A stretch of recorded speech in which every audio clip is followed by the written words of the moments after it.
Guys নাংলোকে আমরা দেখুন বান্দরবান বাংলাদেশের এক অপূর্ব সৌন্দর্যের ভান্ডার। এর পাহাড়, নদী, ঝর্ণার গ্রামীণ জীবনের মেলনবন্ধন একে প্রকৃতির এক স্বর্গরাজ্য পরিণত করেছে। সারি সারি সবুজ পাহাড়, আর সেই পাহাড়ের বুক চিরে বয়ে গেছে সাঙ্গু নদী। মারমা, চাকমা, ম্রো, ত্রিপুরা, খিয়াং সহ বিভিন্ন পাহাড়িদের জীবনযাত্রা এর সৌন্দর্যকে আরো বাড়িয়ে দিয়েছে। কত ভাষা, কত সংস্কৃতি আমাদের এই বান্দরবানে। আজকের ভিডিওতে আপনাদের দেখাবো বাংলাদেশের সবচেয়ে বড় ঝর্ণা এবং ভয়ানক সাঙ্গু নদী অতিক্রম, সাথে পাহাড়ের একদম গহীনে মারমাপাড়া সাঙ্গোডং।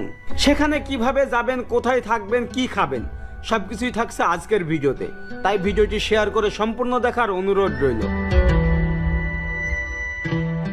So good morning guys and welcome Bandarban. আমরা আছি একদম গহীনে তেন্দু এবং সামনে হচ্ছে সাঙ্গু রিভারটা দেখতে পাচ্ছেন। আর আজকে এইখান থেকে আমাদেরকে যেতে হবে লাংলক মাউন্টেন, মানে ওয়াটারফলস, যেটা হচ্ছে বাংলাদেশের সব থেকে উচ্চ ওয়াটারফলস। যাই হোক, আমরা এখন আছি এরকম একটা মাসানে। এখানেই কালকে সারা রাত ঘুমাইতে হয়েছে উইদাউট মশারি, মানে এত মশা ছিল ভাই, অনেক কষ্ট করে মানে ঘুমাইছি আর কি। এই যে সবাই এখন রেডি হচ্ছে, এই যে কাদের ভাইয়া, ওইদিকে নিয়াজরা আছে, ওই পাশে আরও ভাইয়ারা আছে। তো যাই হোক, এটা আমার জীবনের অন্যরকম অ্যাডভেঞ্চার। আমি কখনো এইভাবে ট্যুর করি নাই, তো আমি নতুন কিছু শিখতেছি। এখানকার সংস্কৃতি, ভাষা, এখানকার যারা মারমারা আছে তাদের ভাষা, এভরিথিং। ওকে, আমাদের ট্রেকিং করে যাইতে হবে। প্রথমে আমরা নৌকায় যাব, এরপরে ট্রেকিং করে যাইতে হবে। সব ডিটেলস থাকছে আজকের ভিডিওতে, আপনারা কিভাবে যাবেন বা এটা আমাদের বাংলাদেশের কেমন সুন্দর জায়গা। এছাড়া এই সাঙ্গু রিভার কিন্তু অনেক উত্তাল। ওকে, লেটস গো। ফাইনালি এখন আমাদের নৌকাটা কিন্তু ছেড়ে যাবে বাঘের মুখ, ওখানে যে আমাদের আবার ট্রেকিং শুরু। এই যে এই নৌকাগুলোই কিন্তু এই সাঙ্গু নদীতে চলাচল করে, এবং আপনি যখন থানচি থেকে আসবেন এই নৌকাগুলো দিয়েই আসতে পারবেন। আর পানির স্রোতটা দেখুন, ওই পাশ থেকে কিন্তু সেই রকম স্পিডে পানিগুলো নামতেছে। এবং এই যে এই পাশেই কিন্তু হচ্ছে আপনার থানচি, আর মাউন্টেনগুলো দেখুন সব কিন্তু মেঘে ঢেকে আছে ও পাশেও। ওকে, আমরা রওনা হই। এরপর ইনশাল্লাহ সামনে যত অ্যাডভেঞ্চার ট্রেকিং আছে সবগুলো আপনাদেরকে দেখাবো, কিভাবে যাবেন, কোথায় কি করবেন বা কি কি আছে দেখার, এভরিথিং। রওনা হলাম এরকম নৌকায়, সামনে দেখুন। হাই রে, এই নিয়ে কেমন লাগতেছে দেখুন ভাই। ভোর 6টার সময় তিন্দুপাড়া থেকে রওনা হয় লাংলক ঝর্ণা দেখার জন্য। বলা হয় বাংলাদেশের সবচেয়ে সুন্দর ও বড় ঝর্ণা এটি। তবে তিন্দুপাড়া থেকে নৌকা করে সাঙ্গু নদী ধরে লাংলক ঝর্ণার পথে যাত্রা করা সত্যি এক মনোমুগ্ধকর পরিবেশ। সাঙ্গু নদীর স্রোত ও ঢেউ যেন এক রোমাঞ্চকর অভিজ্ঞতা। দুপাশে সারি সারি সবুজ পাহাড়, ঘন জঙ্গল, আর মাঝে মাঝে ছোট ছোট ঝিরি ঝর্ণার দেখা মেলে। নদীর কিনারায় পাহাড়ি গ্রামগুলো সাদা শীতে জীবনযাপন চোখে পড়ে। ভোরবেলায় নদীর উপরে হালকা কুয়াশা ভেসে বেড়ায়, মনে হয় যেন সাঙ্গু নদীর ঘুম ভাঙছে ধীরে ধীরে। বলা হয় এই নদী বান্দরবানের প্রাণ। এই নদী যেন পাহাড়ের বুক চিরে বয়ে চলা এক অনন্ত স্রোতের সুর। ছোট একটি নৌকায় আমরা 8 জন ছিলাম। তবে এখানকার পাহাড়ি মাঝিদের অনেক সাহস এবং অভিজ্ঞতা, কারণ এই অঞ্চলের সাথে সরাসরি রোড যোগাযোগ ব্যবস্থা নেই, সবাইকে পানি পথেই যেতে হয়। এমনকি কৃষি, চাষাবাদ, আম, কাঁঠাল, বাড়িঘরের প্রয়োজনীয় জিনিসপত্র সবকিছুর জন্য একমাত্র বাহন নৌকা। যাই হোক, তবে আপনারা চাইলে সরাসরি থানচি থেকে এমন নৌকা রিজার্ভ করে তিন্দুপাড়া হয়ে বাঘের মুখ ও লাংলক ঝর্ণা ভ্রমণ করতে পারেন।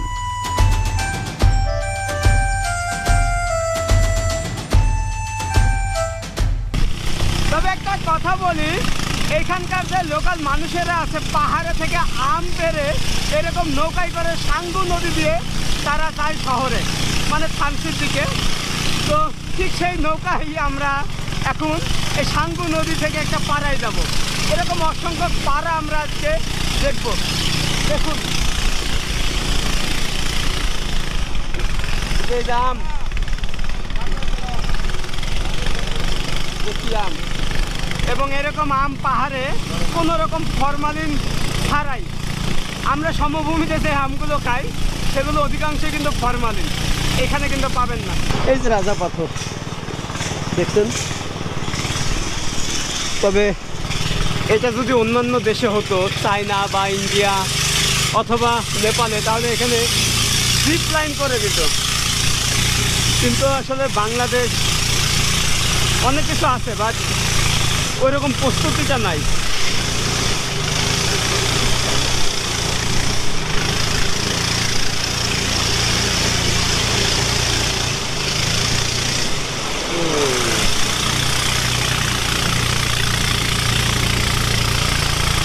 হচ্ছে পৌঁছায় গেছি বাঘের মুখ, বাঘ এই দিক দিয়ে কিন্তু আপনি রেমাক্রি, ছোট মধু, বড় মধু পর্যন্তও যেতে পারবেন, আরও অনেক দূর যেতে পারবেন গহিনে। এটা হচ্ছে লাস্ট আমাদের, আর ওই পাশ দিয়ে কিন্তু রেমাক্রি যাওয়া যায়। ও, এটাকে বলা হয় বাঘের মুখ। এবং বিশাল বড় এরকম একটা বট গাছ, আর ঠিক এইখানে নৌকাটা দাঁড় করাইলো। এটা কিন্তু লম্বায় অনেক। ওকে, এখান থেকে কিন্তু ট্রেকিং শুরু। এবং আসার সময় অবশ্যই পানির বোতল, তারপরে কেক, বিস্কিট এইগুলো আনবেন, কারণ যখন ট্রেকিং করবেন তখন কিন্তু অনেকটাই হাঁপাই যাবেন, খিদা লাগবে, পানি পিপাসও লাগবে। সো এগুলো সঙ্গে করে বহন করবেন। তো আসলে বাঘের মুখ থেকে, মানে সাঙ্গু নদী থেকে, এটা হচ্ছে খুমিপাড়া যাওয়ার জন্য এই রাস্তাটা সিঁড়ি। আর এটা হচ্ছে বাঘের মুখ পাড়া। আপনারা জানেন যে এখানকার মানুষেরা এরকম মাছার ঘরে থাকে আর কি, অনেক উঁচা করে। এই যে দেখেন কি উঁচা ঘর। এই পাশে দোকানও আছে কিছু খাওয়া দাওয়ার জন্য, একদম প্রবেশ মুখেই ছোট্ট দোকান। বাট এখানে কিন্তু ওইরকম ইলেকট্রিসিটি থাকে না, ওরা কিন্তু সোলার প্যানেলের মাধ্যমে সরবরাহ করে, মানে সূর্য থেকে। তো যদি সূর্যের আলো বের হয় তখনই কিন্তু এই ঘরগুলো আলোয় আলোকিত হবে, তা না হলে সারা রাত এরকম আপনার অন্ধকার। এখানে ঘুমানোর জন্য আরও একটা স্পেস, ছোট দোকান, এই পাশে বারান্দা,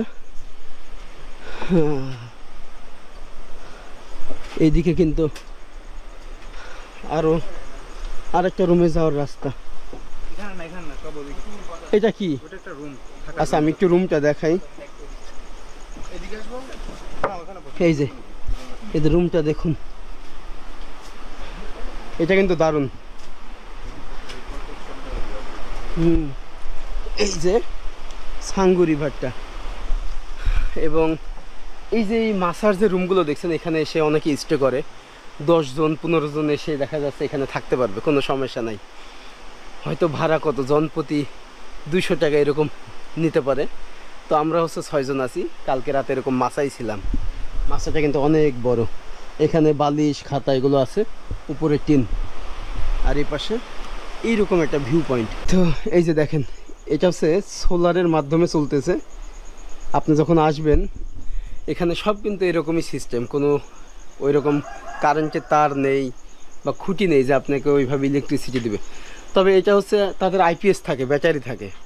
তো যখন হচ্ছে রাত, তখন কিন্তু এই আইপিএসের মাধ্যমেই তারা এইভাবে লাইটের আলোয় থাকে। আবার এখানে টিভিও চলে, আর এখানে কোনো সিম চলে না, তারা হচ্ছে ল্যানের মাধ্যমে কথা বলে, যেটা হচ্ছে ইঞ্জিনিয়ার আছে আর কি, নেটওয়ার্ক সিস্টেম, ওই ফোন দিয়ে তারা কথা বলে। সো এইরকমই ব্যাপার। দেখুন ঘরগুলো, বিশাল স্পেস আছে, উপরেও কিন্তু ঘর, এটাও কিন্তু ঘর। তো অবশেষে এখন এরকম গহীন জঙ্গলের ভিতরে, আর আমার একটু ঠান্ডাও লাগছে।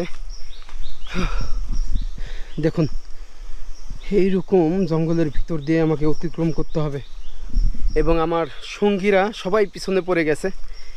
বাট এখানে তাদের জন্য ওয়েট করার মতো কোনো স্কোপ নেই, কারণ আপনাকে প্রচুর মশা কামড়াবে, আর এই মশা খুবই বিপজ্জনক, ম্যালেরিয়া হয়ে যাবে আর কি। আমরা কিন্তু ঝর্ণার শব্দ শুনতে পারতেছি। ভাই এটা হচ্ছে লেবু, ওয়াও, বাতাবি লেবু। এই যে জঙ্গলের ভিতরে দেখছেন অনেক ধরছে, কিন্তু এখানে জোড়া আছে। তবে এখানকার স্থানীয় লোকাল মানুষদের সাথে কথা বললাম যে কোনো রকমের আপনার সাপ বা হিংস্র জীবজন্তু কোনো কিছুর ভয় নাই, আপনি নির্ভয়ে এটা ট্রেকিং করে আসতে পারেন। আপনি যখন এরকম জঙ্গলে আসবেন দেখবেন যে ঝিঝি পোকার যে ডাক ওইটা আপনাকে মুগ্ধ করবে। এই যে এই দিক দিয়ে এখন আমাকে উঠতে হবে। তবে পাহাড়ে কিন্তু এরকম সাপের ভয়টা নাই, বিশেষ করে বান্দরবন এরিয়াতে। ফাইনালি 1 ঘন্টা ট্রেকিংয়ের পরে ঝর্ণা মামার দেখা পেলাম, লাংলক ঝর্ণা। দেখুন এখনো আমাদের অনেক গভীরে যাইতে হবে। এই যে রাস্তাটা, সবাই আসছে। তবে এইখান থেকে একটা ভয়, সেটা হচ্ছে জোকের। জোক আপনাকে ধরতে পারে। জোক মানে যে পানিতে থাকে কালো করে, বাট এতটা ভয়ের কিছু নেই। আপনাদের বলেছিলাম এখানে জোকের ভয় আছে। এই যে দেখুন, এই যে জোক আমার প্যান্টে ধরছে, এই যে দেখুন। তো এটা যদি আপনার চামড়ায় ধরে তাহলে কিন্তু অনেক সময় ওরা ছুটতে চাইবে না। এটা কিন্তু ছুটতেছে না। ভাই এটা ছুড়াই দেন। এটা কেমনে? না আসতেছি, উঠবে। ও বাবা বাবা, এই যে হয়ে গেছে। ও তো এটা থেকে সাবধান। এই কারণে যদি ভয় লাগে জোককে তাহলে হাফ প্যান্ট পরে আসবেন না, ফুল প্যান্ট পরে আসবেন, ট্রাউজার বা অন্য কিছু। এবং মোজা ইউজ করবেন জুতার সাথে, বা ওই যে ট্রেকিং যে জুতাগুলো আছে যেগুলো, বা আরও আছে যেগুলো ইউজ করবেন, এগুলোর বিট থাকে।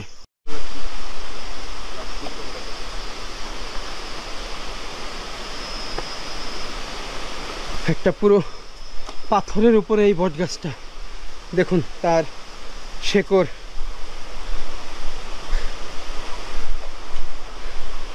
খুবই ভয়ানক একটা পাথর আমরা পার হচ্ছি, এবং একদম কাছাকাছি।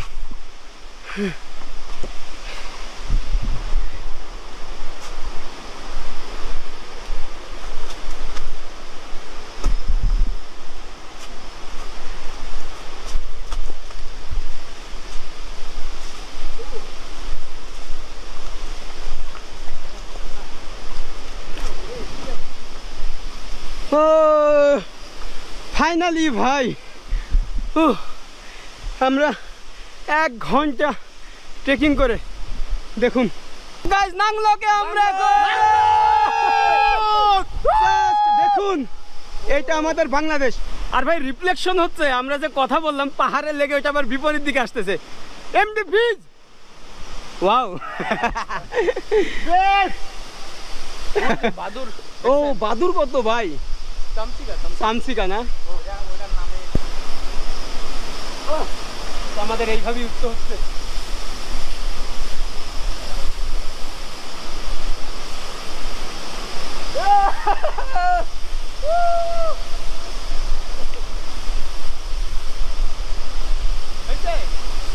ভাই আমার কিন্তু ভয় পাচ্ছে ভাই, জীবনের প্রথম।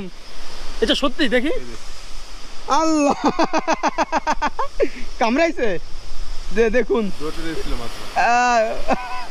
এটা কামড়াইলে কি ব্যথা পাওয়া যায় না? একটু কামড়ের মতো লাগে কিন্তু। আচ্ছা এটা কামড়াইলে কোনো অনেকক্ষণ ব্যথা পায় না, কিন্তু ওরা রক্ত চষে, কিন্তু একটু সাবধান। দেখেন গলায় কিভাবে আসছে, কানে বা এগুলো তো ভয়ের ব্যাপার আছে। কামড়াইছে, উপকার আছে, ভিতর থেকে নাকি বিষাক্ত রক্ত বের করে, চুষে বের করে, বিষাক্ত রক্ত বের করে ফেলে। আমি এখন কোথায় আছি দেখুন, সেই লাংলক, বাংলাদেশের সবথেকে উচ্চতম ওয়াটারফলস, জলপ্রপাত। জাস্ট ভিউটা দেখুন। আর এটাই হচ্ছে সেই জায়গা।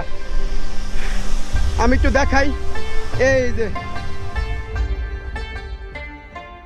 বাংলাদেশের সবচেয়ে সুন্দর ও বড় ঝর্ণা এটি, যাকে মারমা ভাষায় লাংলক বলা হয়।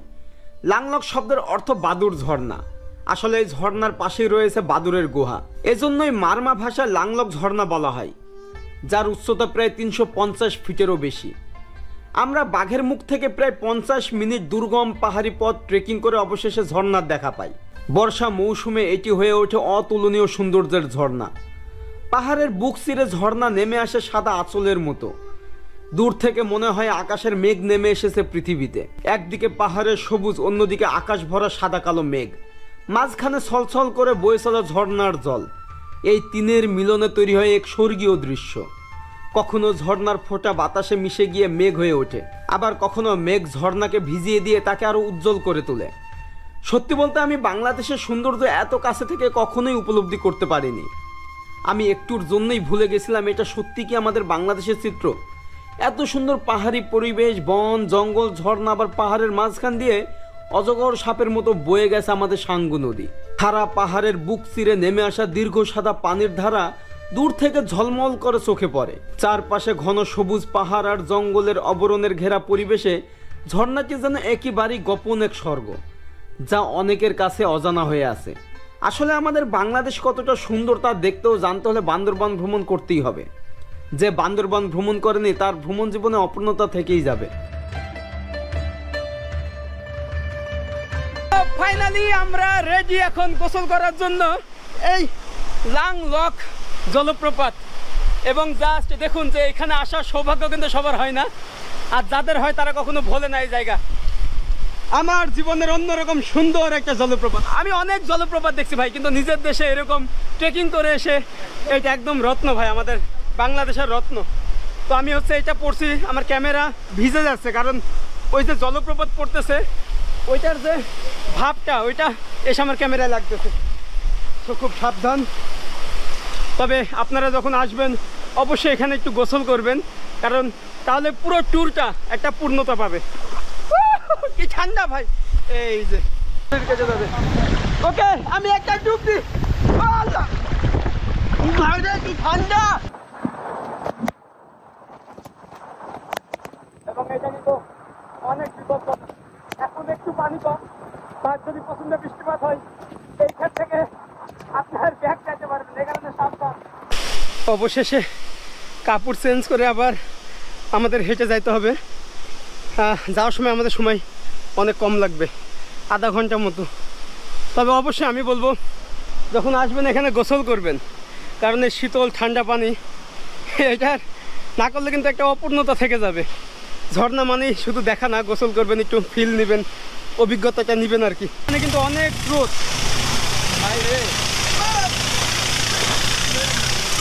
সব ভিজে গেছে আমার।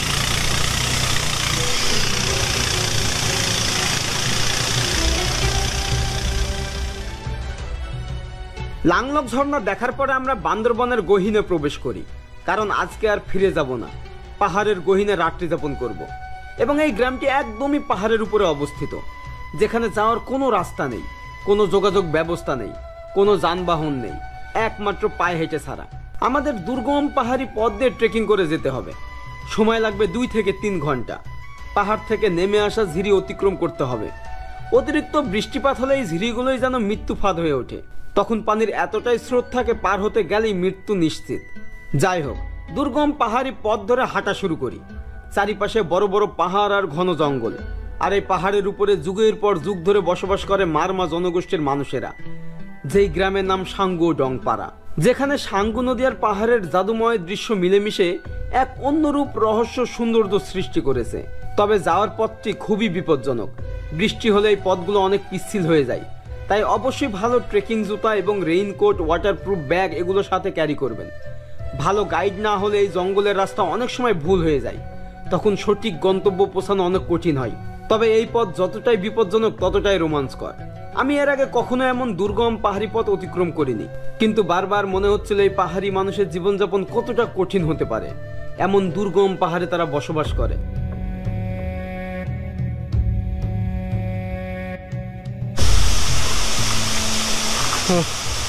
এটা দিয়ে এখন উঠতে হবে, আর পাশেই হচ্ছে ঝর্ণা। এটা কিন্তু মারাত্মক। আসলে এটা আমার জীবনের অন্য রকমের অভিজ্ঞতা। কখনো এইভাবে পাহাড় ট্রেকিং করি নাই, এত দুর্গম, এত স্লিপ, এবং পাহাড়ে কিন্তু সব পাথরগুলো পানিতে ভেজা, একদম স্লিপ। এই যে দেখুন এইরকম ডেঞ্জার, এবং আপনি যদি পড়ে যান একদম উঠে এই গহীনে, এটা রিক্স। এই যে তাই খুবই সাবধানে। আমার এক হাতে যদিও ক্যামেরা আছে। একবার ভাবেন এই পাড়ার মানুষেরা এইভাবেই কিন্তু চলাফেরা করে। ও এই যে এটা কিন্তু অনেক গভীর। সবাই সাবধানে, হ্যাঁ? ওকে, এখানেও স্লিপ আছে। কই আছে? এখানে আরো একটা ঝর্ণা। যাওয়ার পথে এরকম একটা ছোট্ট জলপ্রপাত।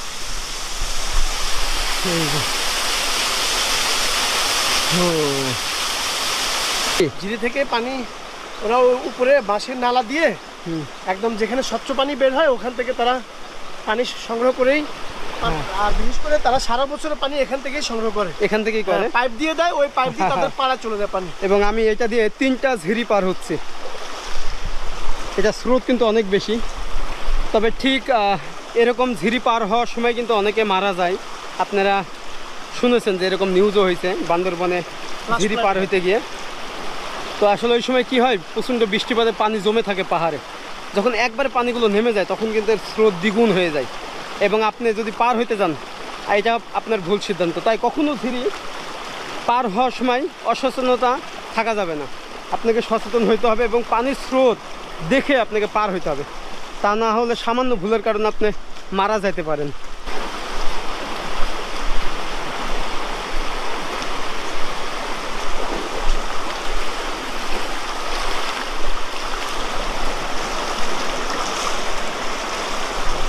বাবা,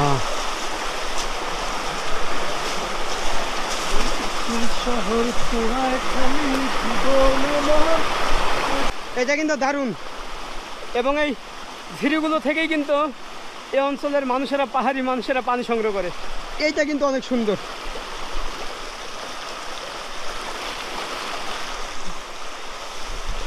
আমি এখানে একটু পানি খাবো।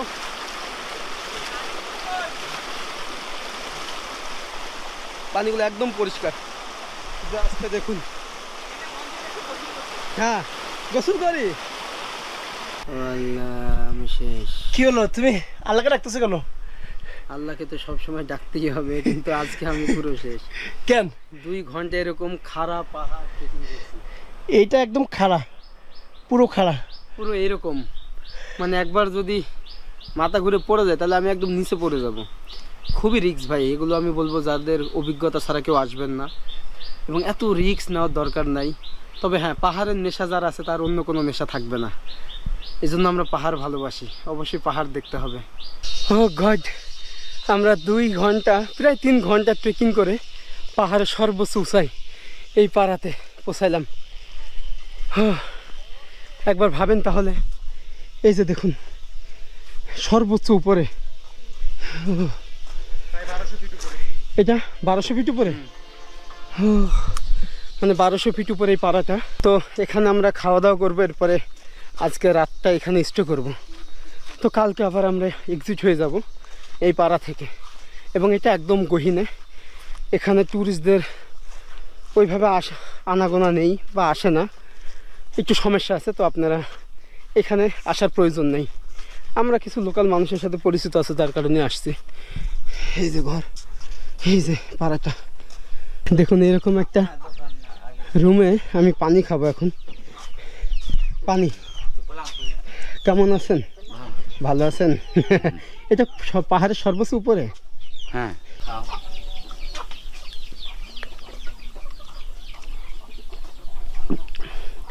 এ পানি মিষ্টি তো। মিষ্টি কেন? আচ্ছা, এ পানি কিন্তু অনেক মিষ্টি। দেখুন কি কিউট। কেমন আছো? ভালো আছো? কি নাম তোমার?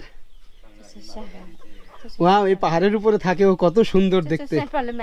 কি বাংলা জানে না? আচ্ছা, এখানকার ছোট ছোট বাচ্চারা কিন্তু এরকম বাংলা জানে না। এবং আপনাদের ভাষা কি? মারমা ভাষা। এই পাড়াটা তাহলে মারমা।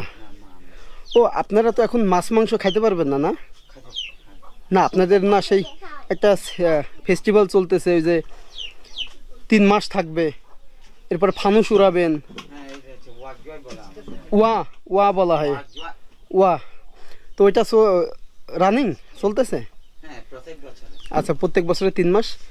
তো ওই টাইমে নাকি তারা, আমরা যেমন রোজা রাখি 1 মাস, তেমনি তাদেরও 3 মাস এরকম উপোস হয়ে থাকতে না। এটা হচ্ছে থানচি থেকে অনেক অনেক দূরে এবং নির্জন একটা পাহাড়ের উপরে এই পাড়াটা। কিছু কারণে আমি এই পাড়ার নামটা হাইড রাখি, কারণ এখানে এরকম ট্যুরিস্ট অ্যালাউ না। মানে কিছু কারণে আছে, তো যার কারণে আমি পাড়াটার নাম বলবো না। তবে এটা হচ্ছে পাহাড়ের উপরে, একদম উপরে, এখান থেকে আপনি সব পাহাড়গুলো দেখতে পাবেন। তো এটাই হচ্ছে আমাদের। কি অবস্থা মামা, ভালো? এটা কি তোমার ছেলে? কেমন আছো? আচ্ছা, এখানে ব্যাগ রাখবো, আমরা কি থাকবো এটাতে? আচ্ছা, এটা আমি একটু দেখাই। তাদের মাসান এটা, ঠিক আছে, মাসা বলা হয়। আমাদের রুম হচ্ছে এটা। বাট আমি অনেক ক্লান্ত। এই যে এটা হচ্ছে আমাদের রুম। ওকে, আজকে ভিডিওটা এখানেই শেষ করছি। সত্য কথা বলতে 3 ঘন্টা লাগছে হেঁটে আসতে, একদম খাড়া পাহাড়। আমার জীবনে আমি এইভাবে কখনো পাহাড়ে ট্রেকিং করি নাই। আমি ভারতের কাশ্মীরে করেছিলাম, কিন্তু এত কষ্ট হয় নাই। আমি পাকিস্তানের গিলগিট বালতিস্তানের ডেড ট্রেকিং নামে একটা ট্রেকিং করেছিলাম, খুবই ডেঞ্জার, চিকন সরু রাস্তা, আপনারা দেখেছিলেন পাহাড়ি। আমার এত কষ্ট হয় নাই, কিন্তু এখানে আসতে আমার মনে হয়েছে অনেকবার জানটা বের হয়ে যাবে। আমার মুখের কালারও চেঞ্জ এরকম। তো এখানেই নাইট স্টে করবো, এরপরে কালকে সকালে আবার আমরা আরও এক জায়গায় যাব। সিরিজ হিসাবে ভিডিওগুলো আসবে, আপনারা অবশ্যই দেখবেন। দেখা হবে নেক্সট কোনো ব্লগে। আর আমাকে দোয়া করবেন সবাই। আসলে ব্লগ এত সহজ না, অনেক কষ্ট করতে হয়, অনেক স্ট্রাগল করতে হয়, অনেক পরিশ্রম করতে হয়, এরপরে আমরা একটা কন্টেন্ট পাই ভালো। আর আমার মাধ্যমে আপনারা একটা সংস্কৃতির, মানুষের ভাষা সব কিছু জানতে পারেন। তো এটা আমার জন্য ভালো লাগে আর কি। দিন শেষে আমরা সবাই মানুষ এবং সবাই বাংলাদেশি, এটাই। ওকে, দেখা হচ্ছে নেক্সট কোনো ব্লগে। আল্লাহ হাফেজ।